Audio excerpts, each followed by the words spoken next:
جس ٹاپک پر میں آپ کے سامنے خطبہ جمعہ پیش کرنے جا رہا ہوں، عنوان ہے اسلام وہم اور خرافات کا مخالف۔ وہم مانے ایک ایسی چیز جس کی حقیقت نہ ہو دنیا میں، عقلی اعتبار سے کوئی حقیقت نہ ہو، تاریخی اعتبار سے کوئی حقیقت نہ ہو، اور سب سے بڑھ کر یہ ہے کہ اسلام میں اس کی کوئی حقیقت نہ ہو، شریعت میں اس کی کوئی حقیقت نہ ہو۔ وہم، خوف، ڈر، ایک ایسا ڈر حقیقت میں وہ ڈرنے کی کوئی چیز ہے ہی نہیں، ایک ایسا خوف حقیقت میں ایسا خوف کرنے کی کوئی چیز ہے ہی نہیں، ایک ایسی پریشانی حقیقت میں سے کوئی پریشانی ہے ہی نہیں۔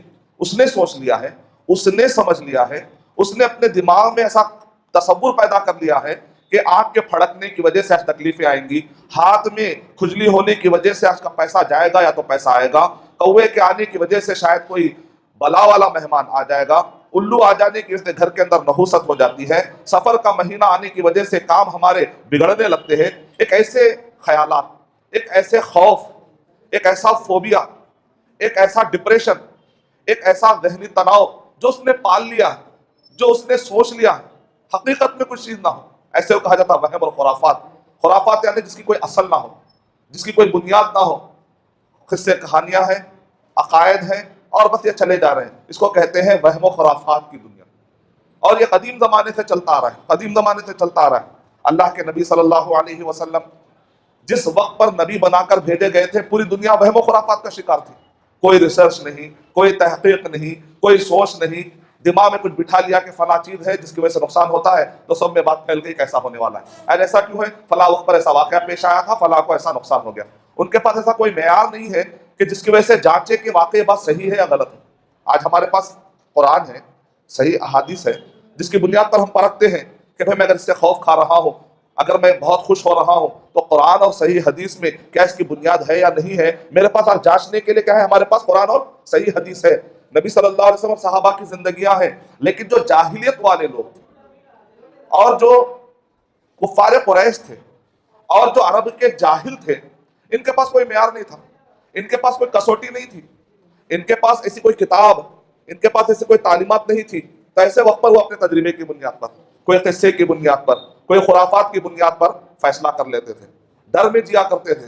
اللہ کے نبی صلی اللہ علیہ وسلم کو اللہ تعالیٰ نے ایسے خرافات سے باہر نکالنے کے لیے اللہ سبحانہ و تعالیٰ نے مبعوث فرمایا۔ تو آئیے آج ہم اس مہینے کی مناسبت سے، سفر کا مہینہ، سفر کا مہینہ، اس مہینے کی مناسبت سے آپ کے سامنے چند باتیں رکھنا چاہوں گا۔ میں 10 باتیں آپ کے سامنے پیش کرنے کی میں سعادت حاصل کروں گا، تاکہ وہ لوگ جو اس سفر کے مہینے میں خرافات کا شکار ہیں، وہم کا شکار ہیں، بیجا خوف میں مبتلا ہے، فوبیا میں مبتلا ہے، ڈر میں مبتلا ہے، وہم کی زندگی گزار رہے ہیں، ڈپریشن کا شکار ہو چکے ہیں، انشاءاللہ میں اللہ تعالیٰ سے دعا کرتا ہوں کہ 10 پوائنٹ کی روشنی میں اس فوبیا سے، اس خوف سے، اس ڈر سے اللہ تعالیٰ ہم سب کو باہر نکال دے انشاءاللہ۔ پہلا نقطہ یہ ہے کہ اگر کوئی سفر کے مہینے کو منحوس سمجھتا ہے تو دراصل وہ کفار قریش اور جاہلیت کے راستے پر۔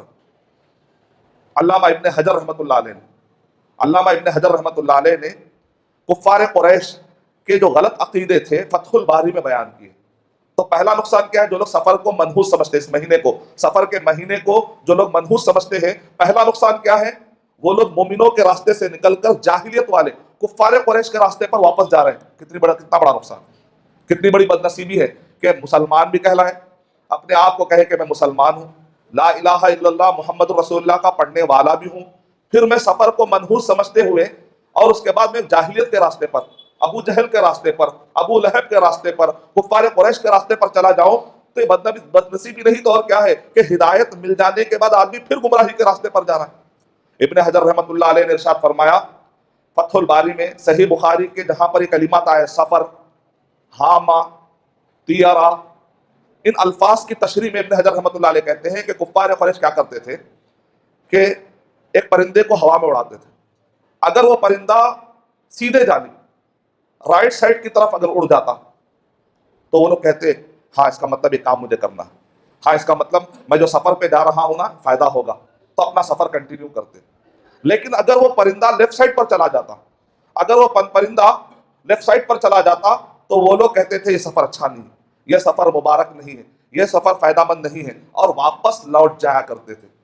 کبھی پرندوں کے بدلے میں، جیسے آج کل بھی بعض لوگ ہیں کہتے ہیں کہ میں 1 2 3 4 5 6 7 8 9 10 کہنے سے پہلے اگر یہ پتا ہل گیا یا اگر 10 کہنے سے پہلے فلاں آدمی آ گیا تو ٹھیک ہے. نعوذ باللہ. یہ اس کو کہتے ہیں وہم. وہم مانے حقیقت میں اس کا کوئی تعلق نہیں ہو، ذہن میں آپ نے بنا لیا ہے، وہ ذہن میں نے ایسا سوچ لیا ہے جس کی وجہ سے آدمی خوف میں مبتلا ہوتا ہے اور شیطان ہنستا ہے. یہ دیکھو اشرف المخلوقات ہے، ان کو سجدہ کرنے کے لیے کہا گیا، یہ آدم علیہ السلام کی اولاد ہے، اور شیطان کو بڑا مزہ آتا ہے. تو شیطان بھی کیا کرتا ہے، بار بار یاد دلاتا ہے، دیکھ پہلے بھی تم کپڑا وائٹ پہنے تھے، اس دن بھی تمہارا حادثہ ہوا. یہ کون یاد دلا رہا ہے؟ شیطان یاد دلا رہا ہے. شیطان آ کر پروگرام کرتا ہے، کبھی نیند میں، کبھی خواب میں، کبھی چلتے چلتے گاڑی پر اچانک خیالات دور چلے آتے ہیں. ایک آدمی کہتا ہے اچانک اتنی دور کیسا چلے گا میرا خیال؟ شیطان. سورہ مجادلہ سورہ نمبر 58 کی آیت نمبر 9 10 11 پڑھی آپ. اس کے اندر اللہ تعالیٰ کہہ رہے ہیں کہ شیطان کے پاس ایک طاقت ہے، اس کا وہ مس یوز کرتا ہے. وہ طاقت کا نام کیا؟ نجوا. انما النجوا من الشیطان. یہ نجوا نیند کی حالت میں وہ پروگرامنگ کر کے چھوڑ دیتا ہو. اٹھتا ہے تو آدمی پسینہ پسینہ، اٹھتا ہے تو آدمی پریشان ہوتا ہے، بیان نہیں کر پاتا. تو شیطان آ کے اس کے دماغ میں غلط خیالات ڈال کے چلاتا ہے اور آدمی اس کو بلیو کرنا شروع کرتا ہے. تو یہاں پر تکلیف کی بات یہ نہیں کہ شیطان نے اس کے دماغ میں ڈالا، تکلیف کی بات یہ ہے کہ کلمہ پڑھنے والا، توکل کی طاقت رکھنے والا، اللہ پر بھروسہ رکھنے والا، پوری کائنات چلانے والا کون ہے؟ اللہ سبحانہ و تعالیٰ. لیکن یہ ڈر رہا ہے خامخواہ کے. تکلیف کی بات یہ ہے کہ کلمہ پڑھنے والا ڈر رہا ہے، توکل ختم ہو رہا ہے اس کا.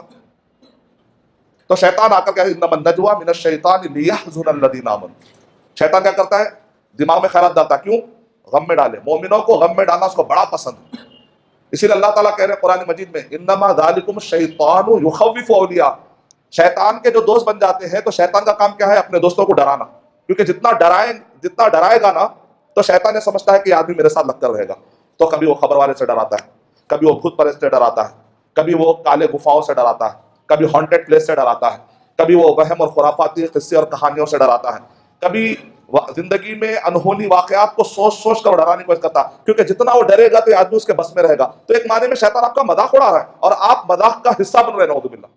تو پہلا پوائنٹ یہ ہے، یہ جاہلیت کا راستہ ہے. جاہلیت والے بھی کیا کرتے تھے؟ سورہ جن پڑھنے سے پتہ چلتا ہے وَأَنَّهُمْ يَعُوذُونَ بِرِجَالٍ مِّنَ الْجِنِّ فَزَادُوهُمْ رَهَقًا. کہ جو کفار قریش ہے جب بھی کہیں پر پڑاؤ ڈالتے تھے تو کہتے تھے اے جن کے سردار، اے مرد والے جن، اگر تم یہاں پر ہو نا ہم تمہاری پناہ مانگتے ہیں، ہم تمہاری پناہ میں آتے ہیں، تاکہ اگر کوئی شرارت کرنے والا کوئی دوسرا ادھر سے جن کا قافلہ گزرے یا کچھ ہونا تو تم ہمیں بچا لینا. وَأَنَّهُمْ يَعُوذُونَ بِرِجَالٍ مِّنَ الْجِنِّ. وہ مرد والے جنوں سے پناہ مانگتے تھے. فَزَادُوهُمْ رَهَقًا. تو جو جن ہے نا وہ غرور میں، تکبر میں اور زیادہ پھول جاتے تھے. اشرف المخلوقات ہو کے ہم سے پناہ مانگ رہا ہے. یعنی ایک بہت بڑا پہلوان ہے، اگر کسی کمزور بچے سے ڈر رہا ہے تو یہ بچہ کیا کرتا ہے غرور میں؟ اتنا بڑا پہلوان مجھ سے ڈر رہا ہے، اتنا بڑا پہلوان مجھ سے ڈر رہا ہے، تو ظاہر بات ہے اس کو اور تکبر آتا ہے. وہ کہتا ہے فلاں فلاں پہلوان بھی مجھ سے ڈرتے ہیں، مطلب ہے کہ اس کو غرور کرنے کا ایک موقع ملا. تو جب انسان جن سے ڈرتے ہیں تو جنوں کو بھی فخر اور غرور کرنے کا موقع دے رہے ہیں آپ. وہ کیا کرتے ہیں؟ اشرف المخلوقات ہو کر اللہ تعالیٰ نے یہ آدم علیہ السلام ان کے ابا کو، ہمارے آبا و اجداد کو جھکنے کے لیے کہا تھا. یہ وہ مخلوق ہے کیا؟ ارے اتنی پاورفل مخلوق ہمارے سامنے جھک رہی. تو وہ لوگ کیا کرتے تھے؟ اعوذ برجال من الجن. وہ کہتے تھے اعوذ برجال من الجن. تو ہم کو سکھایا گیا نہیں مسلمانوں تم ایسا مت کہو. اگر تم کو خوف ہوتا ہے تو تم کیا کہو؟ اعوذ باللہ من الشیطان الرجیم. اعوذ برجال من الجن کے مقابلے میں ہم کو کیا سکھایا گیا؟ اعوذ باللہ. جنوں کے پناہ مت لو، شیطانوں کی پناہ مت لو، جادوگروں کی پناہ مت لو، یہ کاہنوں کے پاس مت جاؤ. 40 دن کی نمازیں قبول نہیں ہوتی. اگر صرف پوچھ لیا تو زوڈیاک والے علم پہ خالی بھروسہ کر لیا، ایک آدمی خالی معلوم کیا مذاق معلومات کرنے کے لیے 40 دن کی نمازیں غائب ختم. ستاروں کے کھیل، ایسٹرالوجی پر چلے دیکھتے ہیں ہے کیا، 40 دن کی نمازیں خلاص. اگر وہ بلیو کرنا شروع کر دے فقد کفر بما انزل علی محمد صلی اللہ علیہ وسلم. اس نے محمد صلی اللہ علیہ وسلم پر اللہ نے جو دین نازل کیا ہے گویا کہ اس نے اس کا کفر کر دیا. کتنا بڑا گناہ. ایک صاحب نے کہا 40 نمازیں آپ کی خراب ہو جاتی، 40 دن کی نمازیں آپ کی خراب ہو جاتی ہیں، آپ ایسا مت جائیے کاہن کے پاس. تو کہہ رہے میں 40 دن سے نمازیں ہی نہیں پڑھا ہوں. اب یہ گئی گزری حالت. اب ظاہر بات ہے جن نہیں، جنوں کے سردار آ کے پکڑ لیتے ایسے لوگ. ان الذین اتقوا اذا مسهم طائف من الشیطان تذکروا فاذا هم مبصرون. بے شک جن لوگوں نے تقوی اختیار کیا اور شیطانوں کی جماعت آ کے ان کو پکڑ لیتی ہے، تقوی والوں کو بھی پکڑ لیتی ہے. تذکروا، صرف اللہ کا ذکر کرتے. کیا کرتے ہیں؟ جو آدمی ہمیشہ تقوی میں رہتا، جو آدمی ہمیشہ توحید پر رہتا ہے، جو آدمی ہمیشہ توکل کی زندگی گزارتا ہے، جو آدمی ہمیشہ نمازوں کی پابندی کرتا ہے، ارکان اسلام، روزے کی، زکوٰۃ کی، حج کی، نیکیوں کی پابندی کرتا ہے، شیطانوں کی ایک بڑی ٹولی آ کر اس پر بھی حملہ کرتی ہے، لیکن وہ صرف کیا کرتا ہے؟ تذکر، صرف اللہ کا ذکر، سبحان اللہ، الحمدللہ، کہتے ہیں فَإِذَا هُمْ مُبْصِرُونَ، اچانک وہ جو قبضہ کرنے کی وجہ سے، وہ قبضہ کرنے کی وجہ سے جو چھا جا رہے تھے، اچانک یہ دیکھتا ہے کہ سب دور ہو گئے اور اس کو ہر چیز کھلی کھلی نظر آنے لگتی، اس کے اوپر کوئی قبضہ کر نہیں سکتا۔ اتنی بڑی طاقت ہے توحید، اتنی بڑی طاقت ہے ایمان، اتنی بڑی طاقت ہے توکل۔ تو پہلا نقطہ یہ ہے، 10 نقطے سفر کا مہینہ آتے ہی ایک 10 پوائنٹ ہمارے دماغ میں اگر ہونے چاہیے تو انشاءاللہ ہم فوبیا سے بچ سکتے ہیں، انشاءاللہ ڈپریشن سے بچ سکتے ہیں، غیر ضروری خوف اور ڈر سے بچ سکتے ہیں، اور توکل مضبوط ہو جائے گا انشاءاللہ۔ یہ سفر کا مہینہ توکل کھونے کا مہینہ نہیں، دراصل توکل واپس ریفریش کرنے کا مہینہ انشاءاللہ۔ اگر ہمارے سامنے آیتیں رہیں گی، ہمارے سامنے احادیث رہیں گی، تو جب بھی یہ مہینہ آئے گا ہمارا توکل اور بڑھے گا، نہ کہ خوف آئے گا انشاءاللہ۔ اگر احادیث اور آیتیں ہمارے سامنے نہیں رہیں گی، ڈر ہے کہ نعوذ باللہ الٹا خوف میں مبتلا ہو سکتا ہے۔ تو پہلا نقطہ یہ ہے، یہ جاہلیت کا راستہ ہے اگر کوئی آدمی سفر کے مہینے کو منحوس سمجھتا ہے۔ تو وہ لوگ کیا کرتے تھے؟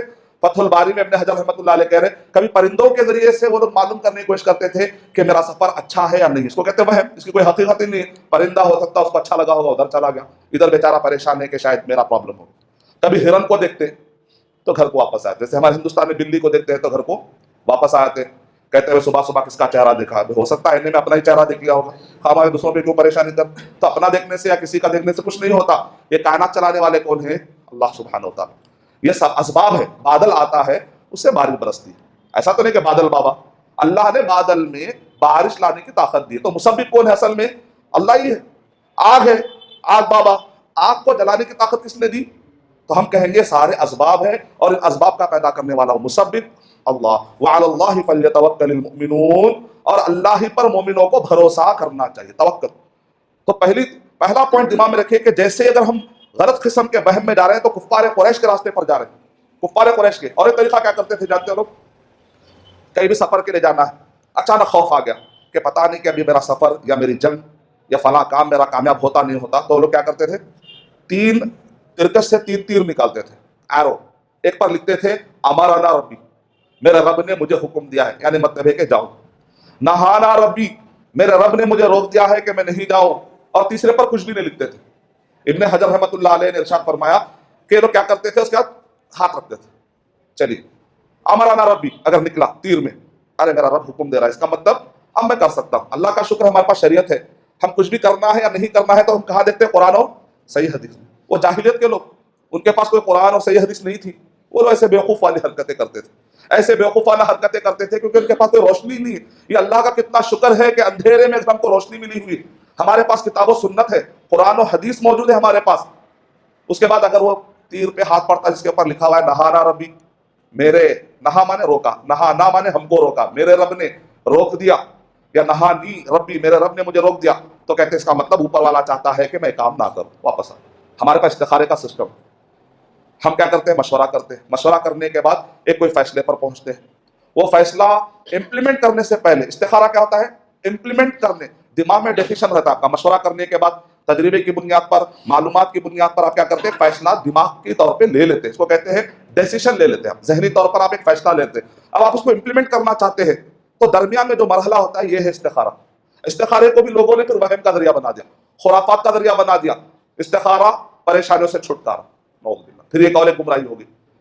غیب جاننے کا کوئی آلہ نہیں استخارہ، اللہ تعالیٰ کے ساتھ طلب الخیر، خیر طلب کرنے کا۔ اور کئی لوگ کیا کرتے ہیں؟ استخارہ کرنے کے بعد خواب آتا، بیچارے کو خواب ہی نہیں آتا زندگی میں، وہ کہتا زندگی بھر مجھے خواب ہی نہیں آتا، وہ بیچارہ کیا کرے گا؟ اب ایک آدمی کو ایک گھنٹے کے بعد ڈیسیشن لینا ہے، اب بیچارہ زبردستی کر کے سونا، اس کو پورے لوگ مل کے، اب نہیں سویا تو بھی پرابلم، اگر سو گیا اتنا لمبا سو جاتا، اسے اٹھا رہے نہیں، بیچارہ سو گیا۔ ایسا کچھ بھی نہیں، ایسے کوئی حقیقت ہی نہیں ہے کہ خواب میں انگور آئے، خواب میں کانٹے آئے، یہ سب بیکار باتیں، اس کو کہتے ہیں وہم و خیالات والی دنیا، خرافات، اغلال، بیڑیاں، جکڑ بندیاں، سوچ، رسم و رواج، خرافات، ایسی چیزیں جس کی کوئی اصل نہ ہو، ان سب چیزوں سے اپنے آپ کو بچنا چاہیے۔ اور ایک بھی غلط فہمی لوگوں میں، استخارہ کرنے کے بعد اگر دل میں اطمینان ہو تو کام کر لیں، ضعیف حدیث ہے۔ شیخ ابن عثیمین رحمۃ اللہ علیہ کہہ رہے ہیں شراب پینے والے کو شراب پہ اطمینان آ جائے گا، تو چوری کرنے والے کو چوری پہ اطمینان، اے اللہ میں چوری کروں نہ کروں، ارے اطمینان ہے، بہت اطمینان۔ جس کو جس پر عادت ہوتی ہے اس پر اطمینان ہو جاتا ہے، رشوت خور کو رشوت پر اطمینان ہوتا ہے، یہ رشوت کے پیسوں کو ہاتھ لگاؤ یا نہ لگاؤ، فی الوقت رائٹ ٹائم ہے یا نہیں ہے۔ جو آدمی جیسا ہوتا ہے نا اس کو اس چیز پر اطمینان آ جاتا ہے۔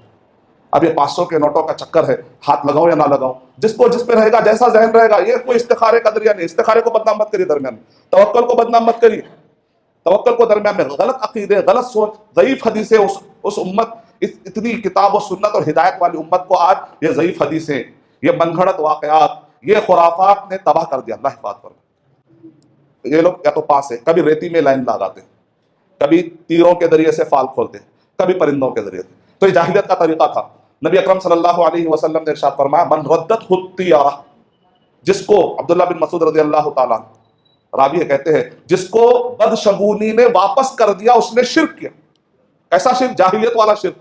وہ لوگ بھی کیا کرتے تھے، پرندے دیکھتے تھے، رائٹ سائڈ پر گیا آگے آتے تھے، لیفٹ سائڈ پر گیا واپس آتے تھے۔ جاہلیت والا شرک، بہت ہی شرک میں بھی کئی کیٹیگریز ہے، خطرناک شرک کے راستے پر جا رہا ہے، کیونکہ پتہ ہی نہیں ہوتا کہ آدمی کب توحید سے شرک کے راستے پر چلا جائے۔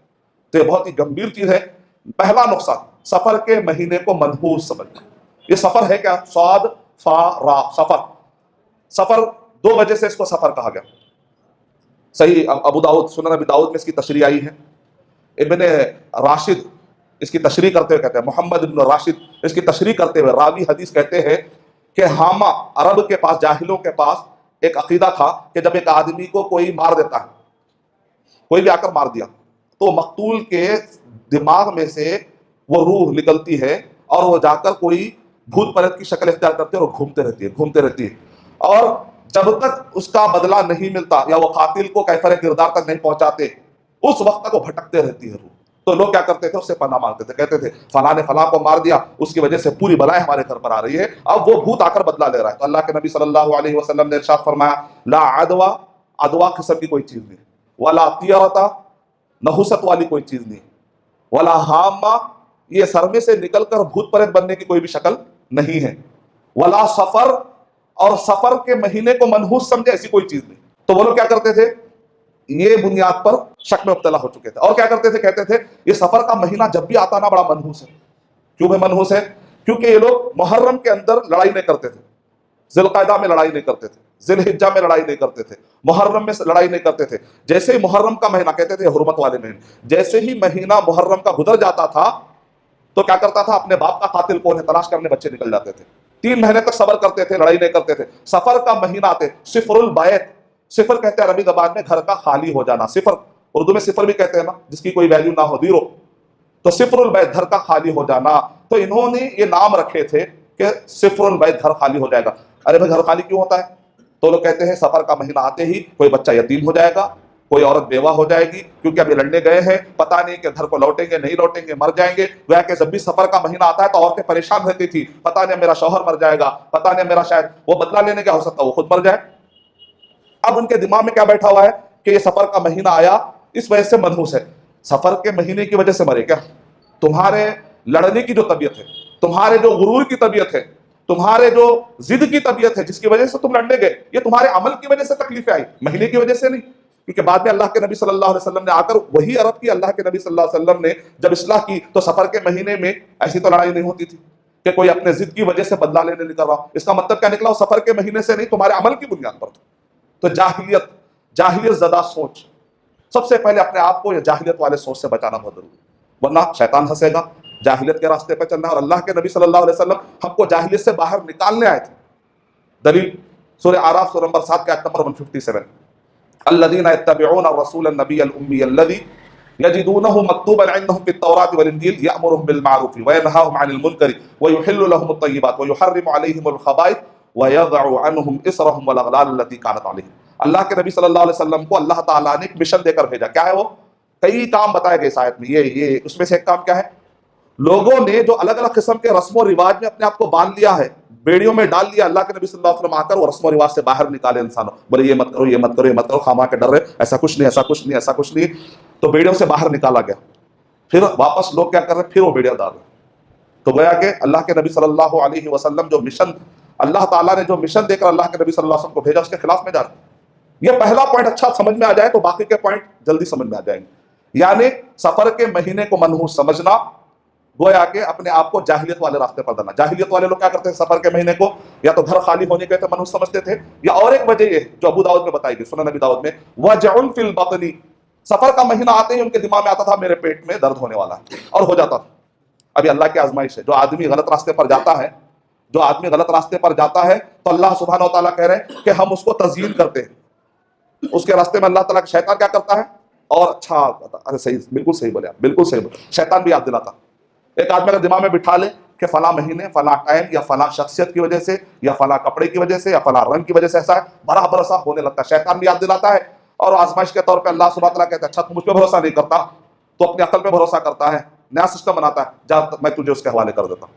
جو آدمی جس پر بھروسہ کرتا ہے اللہ تعالیٰ اس کے حوالے کر دیتے ہیں. وہ کلائی لئی اسی کے پر، وہ اسی میں رہتا ہے تک کہ مر جاتا ہے. کیسی برائی، کیسی بری موت. اللہ پر بھروسہ کرنے والے لوگ ایسے غلط غلط چیزوں پر اپنی بنیادیں نہیں بتاتے. یہ پہلا نقطہ ہے کہ جاہلیت والا جو سسٹم ہے اس سے باہر نکلنا ضروری ہے. اگر کوئی آدمی سفر کے مہینے کو منحوس سمجھتا ہے گویا کہ ابھی بھی وہ جاہلیت والے راستے سے باہر نہیں نکلا. اتنی شدید وعید. دوسرا نقطہ، یہ مخالف توکل ہے. توکل مانے اللہ پر بھروسہ کرنا. ہاں، جو پریکاشن لینا آپ لیجیے. اگر آپ کو پتہ لگتا ہے کہ بھئی یہ ایریا میں بہت خوف ہونے والا ہے تو آپ شرعی طور پر جو میجرز ہے، شرعی طور پر جو آپ کو خیال رکھنا ہے، ان سب چیزوں کا خیال رکھیں. اللہ کے نبی صلی اللہ علیہ وسلم نے ارشاد فرمایا جہاں کہیں پر بھی تم اترو تو کیا پڑھو؟ اعوذ بکلمات اللہ التامات من شر ما خلق. آپ کو لگتا ہے بہت دنوں سے گھر میں نہیں تھا میں، پتہ نہیں آج رات میں کیا ہوگا، اندھیرے میں کوئی کیسے آواز آنے والی ہے، اچانک کچھ لکڑی گرتی ہے، سمجھ جاتا وہی ہے. پہلے سے بہت ڈرا ہوا ہوتا ہے، جلدی اثر ہو جاتا ہے.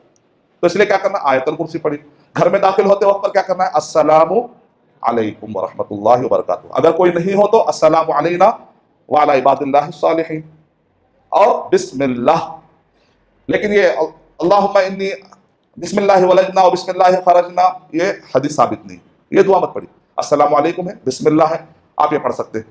آیت الکرسی ہے. گھروں کے اندر نفل نمازوں کا، سنتوں کا اہتمام کریے. مسجدوں میں نماز سنتیں پڑھ لیتے ہیں ہم، مسجدوں کے اندر نفل نمازیں پڑھتے. گھر کے اندر نفل نمازوں کا، سنت کا اہتمام کریے. چاش کی نمازیں ہیں، اور اسی طرح تہجد کی نمازیں. اپنے خواتین سے کہیے کہ وہ ہمیشہ کوشش یہ کرے کہ باوضو رہیں، اور اسی طریقے سے جب بھی وضو ٹوٹ جائے تو فوراً پھر وضو بنا لے، طہارت کی حالت میں رہیں. اور اسی طریقے سے کئی مرتبہ خواتین شرعی عذر کی بنیاد پر گھر میں نماز نہیں پڑھتی، تو ایسے وقت پر مرد حضرات جا کر نفل نماز پڑھتے ہیں، سنتیں پڑھتے ہیں، تو گھروں کے اندر اللہ کا ذکر چلتا رہے گا. تو اس کو کہتے ہیں شرعی اسباب. اگر یہ اپنائیں گے انشاءاللہ تو توکل کا مطلب کیا ہے؟ اونٹنی کو رسی سے باندھو، اونٹنی کو پہلے باندھو، اس کے بعد اللہ پر بھروسہ کرو. اگر یہ توکل ہے. لیکن ایک آدمی وہم و خیال میں جی رہا ہے، ایک آدمی ایسے چیز سے ڈر رہا ہے جس کی کوئی حقیقت نہیں ہے، گویا کہ توکل کے خلاف ہے. علی رضی اللہ تعالیٰ جب خوارج سے لڑنے جا رہے تھے تو اس وقت پر لوگوں نے کہا چاند عقرب میں ہے، آپ مت جائیے، جنگ ہار جائیں گے. علی رضی اللہ تعالیٰ نے کیا کہا؟ چاند عقرب میں ہے. ایک مخصوص اصطلاح ہے، جو ایسٹرالوجی پڑھتے ہیں، چاند اور تاروں کا جو علم حاصل کرتے ہیں، تو ان کے پاس کچھ بنے ہوئے ہیں کہ چاند اگر اس حالت میں ہے، تاروں میں ہے، ایسا ہے، فلاں ہے، اس کے حساب سے وہ اندازہ لگاتے شاید اب بہت بڑی بلا اترنے والی. تو علی رضی اللہ تعالیٰ عنہ کے پاس ایک شخص نے آ کر کہا کہ چاند عقرب میں ہے، آپ جنگ ہار جائیں گے. علی رضی اللہ تعالیٰ عنہ نے کہا اب تو میں ضد کے طور پر جاؤں گا. یہ سوچ آ گئی ہے ہمارے لوگوں میں. نہیں، اب تو میں ضد کے طور پر جاؤں گا. اور اس کے بعد علی رضی اللہ تعالیٰ نے تاریخی جملہ کہا، نہ ہم سورج دیکھ کر نکلتے ہیں، نہ چاند دیکھ کر نکلتے ہیں، ہم تو اللہ پر بھروسہ کر کے نکلنے والی قوم. ہم کیا کرتے؟ نکلنے سے پہلے گھر سے نکلتے پر کیا پڑھتے؟ بسم اللہ توکلت علی اللہ، بسم اللہ توکلت علی اللہ. ہم چاند دیکھ کر، سورج دیکھ کر، زوڈیاک پڑھ کے، تاروں کے کھیل دیکھ کر، نشیمن پڑھ کے، ڈکن کرونیکل پڑھ کے نہیں نکلتے. ہم یہ جھوٹے استخارے، جھوٹے طریقے تھے نہیں، صحیح طریقے تھے استخارہ، صحیح مشورہ، صحیح سوچ، توکل لے کر باہر نکلتے، توکل لے کر ڈیسیشن لیتے. عمر بن عبدالعزیز رحمۃ اللہ علیہ کے زمانے میں بھی ایسے ہی ہوا. اور سعد بن ابی وقاص رضی اللہ تعالیٰ جب چائنا فتح کرنے جا رہے تھے، چائنا ازبکستان کے راستے پہ جب نکلے تو لوگوں نے کہا راستے میں ہرن نے راستہ کاٹ دیا ہے، اے سعد بن ابی وقاص رضی اللہ تعالیٰ واپس لوٹ جائیے. سعد بن ابی وقاص کہتے ہیں اب تو میں جاؤں گا، اور جاتے ہیں چائنا فتح ہوتا ہے. آج چائنا کے بارڈر پر ہزاروں مسجدیں، وہ پورے مسجدیں جو بنی ہیں سعد بن ابی وقاص رضی اللہ تعالیٰ نے جو فتح کی تھی، اس وقت پر جو مسلمان بسے تھے، اس زمانے سے جو چلتے آ رہا تھا، آج بھی چائنا اتنا ہی ہے. اس کے علاوہ چائنا شاید ہی بہت پھیلا.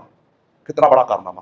چائنا کے ایک بارڈر پر ایک مسلمانوں کی بہت بڑی آبادی رہتی ہے. یہ آبادی یہی واقعے کے بعد ہوئی. اگر وہ ہماری طرح کمزور عقیدے والے ہوتے تو وہ قوم کو اللہ سبحانہ و تعالیٰ اتنی کامیابی نہیں دیتا تھا. وہ قوم توکل والی قوم تھی. توکل کا معنی صحیح سمجھنے کی ضرورت ہے. تیسرا پوائنٹ یہ، اگر کوئی سفر کے مہینے کو منحوس سمجھتا، پہلا پوائنٹ میں نے تفصیل سے دے دیا، باقی کے پوائنٹ آسان ہیں، چھوٹے چھوٹے. یہ مخالف توحید ہے. کا مطلب یہ ہے کہ آدمی یہ عقیدہ رکھے کہ پوری کائنات چلانے والا کون ہے؟ اللہ تعالیٰ. ہماری بگڑی بنانے والا، اچھائی دینے والا اور برائی ختم کرنے والا، یہ سب کون ہے؟ اللہ سبحانہ. اس کو کہتے ہیں توحید ربوبیت. عالم الغیب، غیب کا جاننے والا کون ہے؟ توحید اسماء و صفات. اور یہ پوری کائنات میں ہم کو خوف کس کے ساتھ؟ جو عقیدے والا خوف ہوتا ہے وہ اللہ کے علاوہ کسی اور کے ساتھ نہیں ہوتا. وَخَافُونِي إِن كُنتُم مُؤْمِنِينَ. اللہ تعالیٰ ارشاد فرما رہے تم مجھ سے ڈرو اگر تم واقعی ایمان والے ہو. تم مجھ سے ڈرو. ایک ہوتا ہے نیچرل ڈر، فطری ڈر، سامنے شیر آ گیا، فطری طور پہ ڈر ہوتا ہے، یہ کوئی بری بات نہیں. فطری طور پہ کوئی آدمی دھمکی دیتا ہے، آپ کو خوف آ جاتا ہے، یہ کوئی بری بات نہیں. انبیاء کرام بھی فرعون سے جو ہے خوف کھائے. موسیٰ علیہ السلام کو بھی سانپ سے ڈر ہوا، فرعون سے تھوڑا سا ڈر ہوا. یہ نیچرل ڈر ہے، یہ کوئی بری بات ہے. عقیدے والا ڈر نہیں ہونا چاہیے کہ اگر تم اتنے فلاں بکرے، اتنے بھوت یا اتنے جنوں کے تم نام نہ کاٹو تو اس سال تمہارے اوپر پریشانیاں آ جائیں گی. تو لوگ سفر کے مہینے میں 13 تیزی اس کو مٹانے کے لیے کیا کرتے ہیں؟ تھوڑا سا مرچ، کچی مرچ، ہری مرچ، تھوڑا کمکم بھی ملا لے رہے ہیں. اب عقیدہ جو چاہے لے لو نا، تھوڑا نعوذ باللہ. اور اس کے بعد بھلاوے اور تھوڑا سا ڈراؤنا منظر کرنے کی، جب تک دکھتا نہیں پریزنٹیشن، تھوڑا دھواں، اچھا منظر. اب بابا بن کے بیٹھ گئے. اب لوگ سمجھتے وہ لوگ بہت ایسے ہی کرے تو کون اٹریکٹ ہوتا. تو کئی لوگ جو سدھر گئے ان سے ہم انٹرویو لیتے، بولے ہم لوگ بیٹھ کے باقاعدہ تھا پریزنٹیشن دیتے تھے. پورا چہرہ، 1 لیٹر سرما، 1 لیٹر کاجل.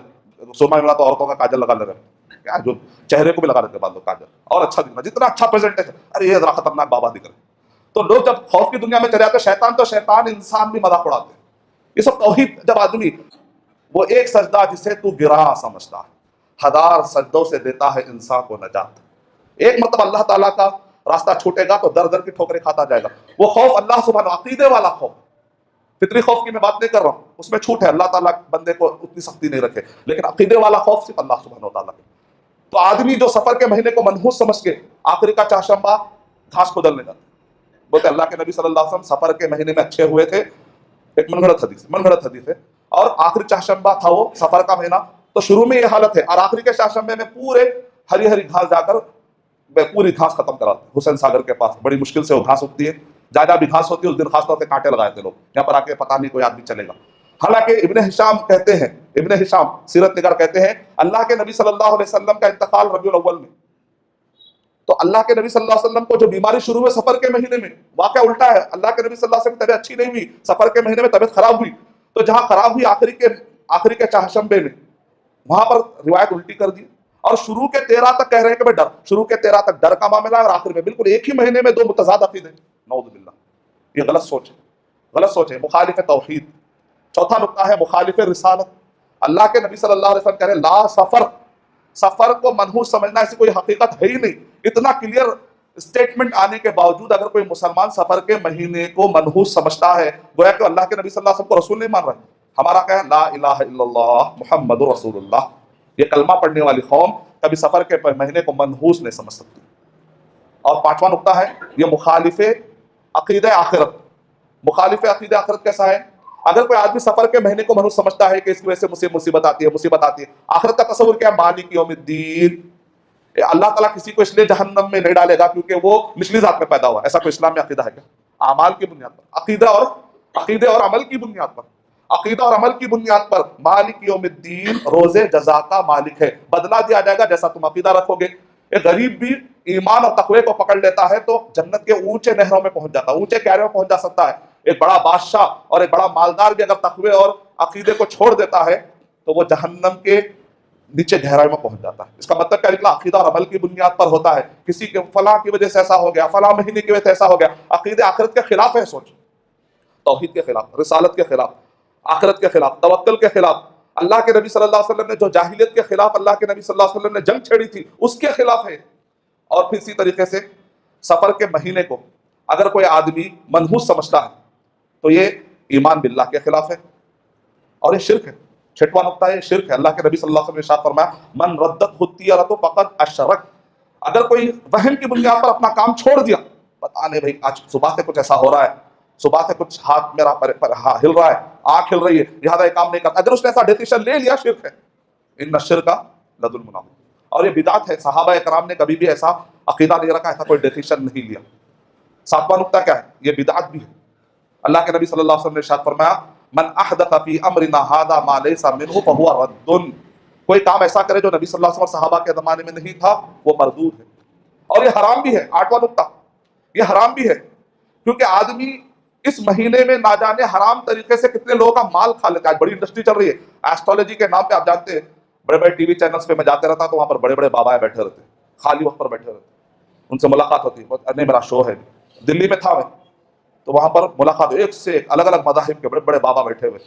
لوگوں کا کیا کہ اس مہینے بہت کم پیسہ آیا ہے, پروڈیوسر صاحب نے کہا کہ ایسا کچھ چمتکار بتاؤ کہ پیسہ کچھ زیادہ آ جائے, کچھ ایسا مالا بتاؤ. تو وہ کوشش کر رہا.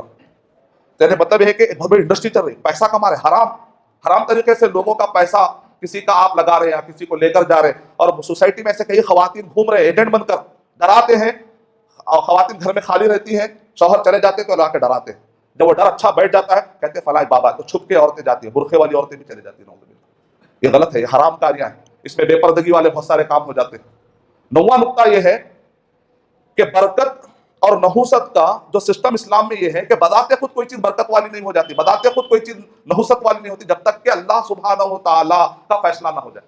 اسی لیے کچھ لوگوں نے آ کر کہا اللہ کے نبی صلی اللہ علیہ وسلم, ہم دیکھتے ہیں کہ ایک اونٹنی کو کھجلی ہوتی ہے, اس کے بعد کئی اونٹنیوں کو کھجلی لگ جاتی ہے, کنٹیجس بیماری پھیل جاتی ہے. تو اللہ کے نبی صلی اللہ علیہ وسلم نے ارشاد فرمایا وہ پہلے والی اونٹنی کو کس نے لگایا بیماری, سوچ بدل دی, دماغ میں آیا. اللہ کے نبی صلی اللہ علیہ وسلم ایک اونٹنی کھجلی ہوتی ہے, پھر اس کے بعد دیکھتے ہیں کہ ہم پورے جتنے اونٹنے ہوتے ہیں سب کے اندر وہ بیماری پھیل جاتی ہے. اس کا مطلب کہ بیماری میں کنٹیجس, بیماری پھیلنے کی طاقت ہے. تو اللہ کے نبی صلی اللہ علیہ وسلم نے کہا کہ پہلی والی اونٹنی کو کس نے بیماری لگا دی. حالانکہ اللہ کے نبی صلی اللہ علیہ وسلم نے کیا کہا, اگر تم جزامی, یہ زخم بڑھتے بڑھتے بڑھتے انگلیاں گھٹنے کی, جزام ایک بیماری, کہا فر من المجزومی کما تفر من الاسد, کہ تم جزامی سے ویسے بھاگو جیسا کہ تم شیر کو ڈر کے بھاگتے ہو نا, ویسا بھاگو. یعنی اللہ کے نبی صلی اللہ علیہ وسلم ایک طرف کہہ رہے ہیں کہ بیماریوں میں کچھ چیزیں, بیماریاں ایسے ہیں جو کنٹیجس ہے, اگر تم کو ایسا کوئی بیمار نظر آئے تو تم اسے احتیاط کرو, لیکن یہ مت سمجھو کہ اب ہر ایک کو لگے ہی لگے گی. بعض دفعہ ڈاکٹر کو نہیں لگتی, نرس کو نہیں لگتی, رات و دن خدمت کرنے والے کوئی نہ کوئی نوکر ہوتے ان کو نہیں لگتی, دور سے بیٹھ کے جو ڈرا ہوتا اس کو لگ جاتا. مطلب کیا ہے, اصل میں فیصلہ کہاں سے آتا ہے, رب العالمین کی طرف سے. اسی لیے عمر رضی اللہ تعالیٰ رکن یمانی کے پاس گئے اور جا کر کہے کہ میں جانتا ہوں کہ تو ایک پتھر ہے, انک حجر لا تضر ولا تنفع, تو بذات خود نہ نقصان پہنچاتا ہے نہ نفع پہنچاتا ہے. لولا انی رأیت رسول اللہ صلی اللہ علیہ وسلم استلمک مستلمت, اگر اللہ کے نبی صلی اللہ علیہ وسلم کو میں تجھے چھوتے ہوئے اگر میں نہیں دیکھتا تو میں تجھے چھوتا نہیں. حضرت اسود کے بارے میں بھی روایتیں ملتی ہیں, یہ روایت میں رکن یمانی کا ذکر آ رہا ہے.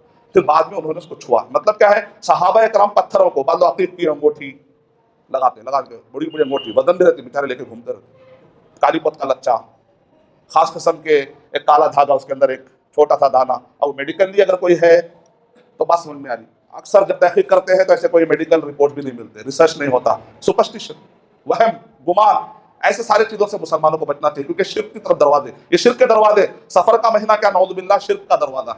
10واں نقطہ یہ ہے کہ جس وقت پر قرآن مجید نازل ہوا پوری دنیا کے اندر وہم, خرافات, کوئی ریسرچ والی چیز نہیں تھی. آج دنیا میں جتنا بھی ریسرچ ہو رہا ہے یہ ریسرچ کا مائنڈ پیدا کرنے والا اسلام ہے. کیونکہ اسلام نے آ کر کیا کہا, اسلام نے آ کر یہ کہا کہ دیکھو یہ سورج ہے نا, یہ تمہارا خدا نہیں ہے, پہاڑ تمہارا خدا نہیں ہے, یہ چاند تمہارا خدا نہیں ہے. جس آدمی اگر کسی چیز کو آدمی خدا سمجھتا ہے تو آدمی کیا کرتا ہے, اس پر ریسرچ کرتا ہے, نہیں کرتا. مثال طور پہ ایک بت رکھا ہوا ہے, روزانہ آ کر وہ بت کے سامنے سجدہ کر رہا ہے, تو کیا کوئی آدمی وہ بت کو کبھی ریسرچ کرے گا, نہیں کرے گا. لیکن چاند پہ, سورج پر اگر ایک آدمی کہے گا ہمالیہ بہت بڑا پہاڑ ہے, ڈر گیا, پوجا شروع کر دیا. درخت, ڈر گیا, بڑا درخت دیکھا, ڈر گیا, پوجا شروع کر دیا.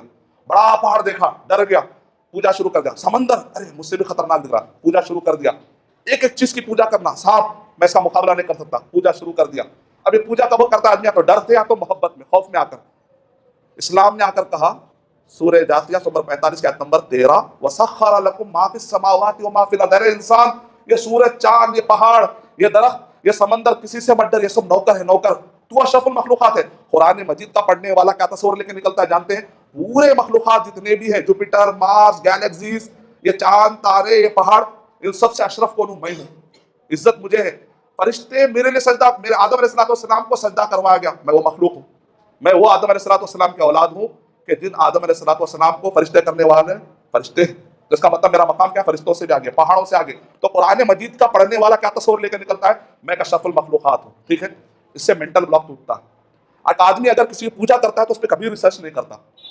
تو پہلے لوگوں کا دماغ, جب قرآن مجید نازل ہوا تو اس وقت پر پورے لوگوں کا دماغ بند تھا, وہ لوگ چاند تارے ان سب سے ڈرا کرتے تھے. قرآن مجید نے آ کر کہا یہ مخلوق ہے, یہ نوکر ہے, ان سے کیا ڈر رہے ہو؟ تو دماغ سے مینٹل بلاک ٹوٹا, تو لوگوں نے چاند پر, سورج پر, ہر چیز پر ریسرچ کرنا شروع کیا. صحابہ کرام تابعین ہوتے ہوتے اسپین گئے, افریقہ گئے, یورپ کے اندر انقلاب آیا.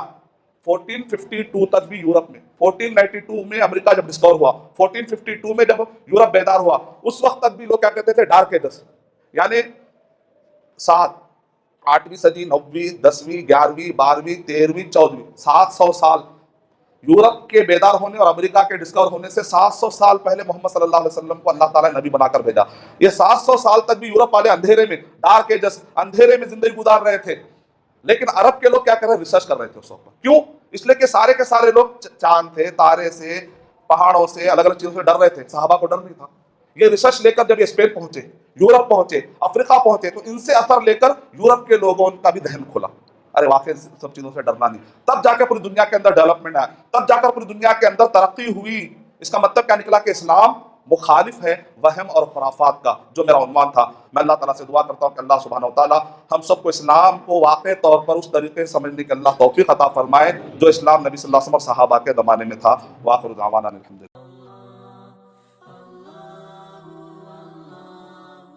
For authentic Islamic information, please log on to www.askislampedia.com.